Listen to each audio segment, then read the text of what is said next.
anamtangulia imamu, mtu anamtangulia imamu, unaona imamu anachelewa kurukuu au imamu anachelewa kusujudu, yaani wewe sasa, wewe umezidi fuso sasa, yaani unaona imamu huyo anachelewa, imamu amalizi tu jamani, yaani sura imekuwa mirefu, kwa hiyo unarukuu mapema, wewe tayari unaona atanikuta mimi tayari nisharukuu pale, au atanikuta tayari nishasujudu, siwezi kumsubiri mimi. Inma ju'ila al-imamu liyutamma bihi, na imamu anatakiwa kufatwa.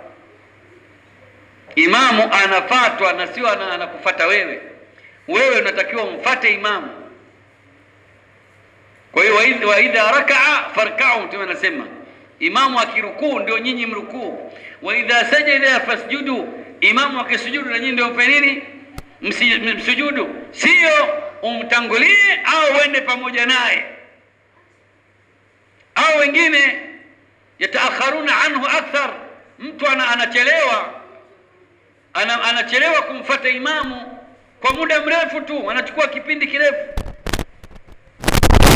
Imamu labda anasema sami Allahu liman hamida, wewe bado umekaa kwenye rukuu mpaka anasema Allahu akbar, unakwenda kusujudu, wewe ndio kwenye rukuu, ndio unatoka kwenye rukuu, sasa unakuja kwenye itidal. Lazima uende na imamu. Akishatoka imamu, kashatoa takbira al-intiqal, katoka mahali kaja mahali pengine, na wewe unamfuata, si kwa kufuatana naye, lakini imamu akishatua na wewe unakuja pale.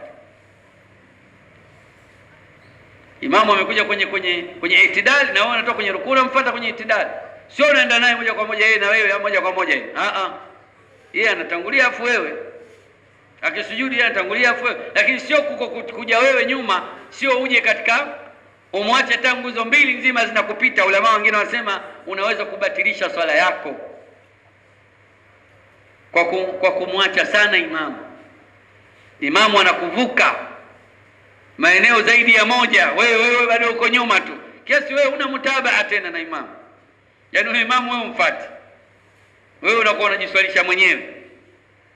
Na haya yanatokea sana, nakuta imamu kashamaliza swala muda mrefu, assalamu alaykum wa rahmatullah, huyu jamaa bado anaswali, huyu maamuma bado anafanya nini? Anaswali. Unaswali na nani sasa? Imamu yuko kwenye sujudu, wewe uko umesimama huko juu. Kwa hiyo lazima tuwafate maimamu. Kadhalika raf'u al-basar lis-samaa abathan, mtu ananyanyua macho, anacheza kwenye swala, au iltifati wakati mwingine bila haja, yani mtu utafikiri feni shingo yako, uko kwenye swala unahangaika. Mwingine macho badala ya kuangalia mawdhi'u sujud, macho yako angalia mawdhi'u sujud, mahala ambapo wewe utasujudu, ufanye hivyo. Wewe unaangalia huku, unahangaika tu na macho yako, mara umepeleka huku, mara umepeleka huku, aliyakuwa uko mbele Allah subhanahu wa ta'ala. Na hapa tutakuja kuona kwamba hii swala ni mja anaongea na Allah subhanahu wa ta'ala. Kuanzia suratul Fatiha unaposema alhamdulillah mpaka mwisho, unaongea na Mwenyezi Mungu subhanahu wa ta'ala, kiasi Allah akuulize, unamwangalia aliyekuwa bora kuliko mimi? Maana huko mbele yangu unaongea na mimi, kisha wewe unaangalia kwingine, ima kulia au kushoto. Tulia, angalia mawdhi'u sujud, eneo ambalo wewe utasujudu ndio unatakiwa uangalie pale na si vinginevyo. Kadhalika min akhta'i almusallin, katika miongoni mwa makosa ya watu wenye kuswali, ihmalu adhkari ma ba'da as-salah. Watu wengi wanapuuza kufanya adhkar baada ya sala. Yani mtu akishasali anaona yeye kashamaliza, salamu alaykum wa rahmatullah, mguu uko nje tayari. Huyu ana istighfari baada ya sala, ana kursi huyu, ana tasbihi wala tahmidi wala tahlil wala takbir, ambazo hizi subhanallah 33, alhamdulillah 33, Allahu akbar 33, kisha ukaimalizia 100, inasababisha, ni sababu ya kufutiwa madhambi, hata kama atakuwa sawa na wingi wa mapovu ya bahari, kama mtu atafanya adhkari hizi baada ya sala, subhanallah 33, alhamdulillah 33, Allahu akbar. Lakini mtu muda huo wa kuzifanya hizi hana. Hayo ni katika makosa ya watu wengi wenye kuswali. Baada ya sala tulia na ukae muombe Mwenyezi Mungu Subhanahu wa Ta'ala dua baada ya wewe kumaliza swala. Ulama walivyozungumzia ni swala tu, kuna dua ya pamoja baada ya sala au hakuna? Dua ipo baada ya sala, lakini je, ya pamoja au kila mmoja anasoma dua yake? Kwa hiyo kwa kukubalika kuna dua baada ya sala, naam, iko dua baada ya sala. Ama ndio imamu anawasomea maamuma, haya ndio ni ikhtilafu kwa ulama, lakini dua ipo baada ya sala. Kwa hivyo wewe ukamaliza swala yako ukasoma dua yako, ni jambo ambalo hilo ni sawa kabisa, sheria inataka kufanya hivyo. Sio umemaliza swala hujafanya hizi tasbihi wala tahlil wala adhkari hizi, wewe mguu wako uko nje, hata hujamswalia Mtume Muhammad sallallahu alaihi wasallam, umeshatoka. Kwa hivyo lazima, haya ni katika makosa ya wale watu wenye kuswali. Miongoni mwa makosa ya watu wenye kuswali kadhalika,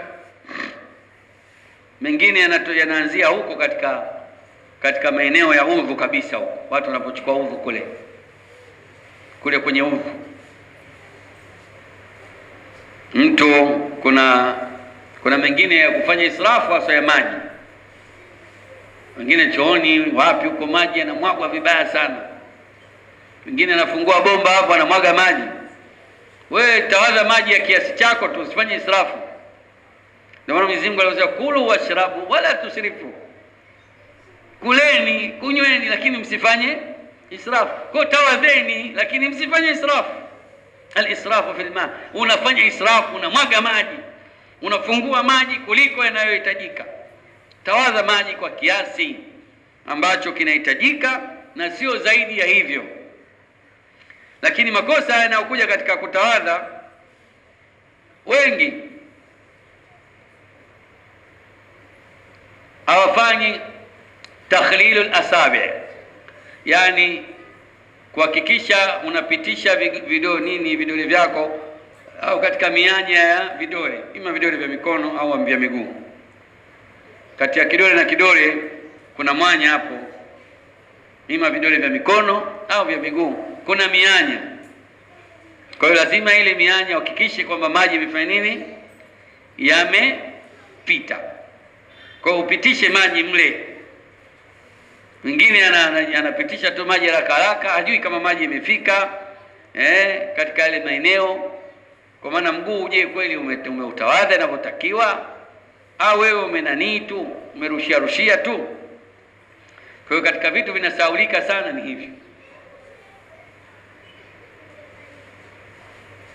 Kadhalika watu katika kule kwenye kutawadha, wengi wao wanasahau visigino,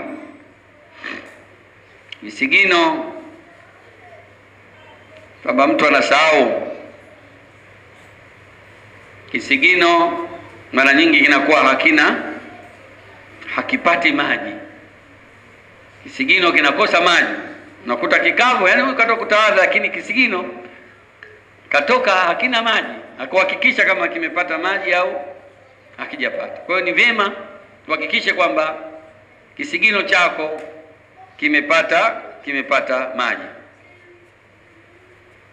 Kadhalika hata wengine katika kutawadha katika mikono, kufika katika baada ya kongo mbili ile hivi vifundo vya mikono hivi, mwingine afiki maji, hayavuki pale.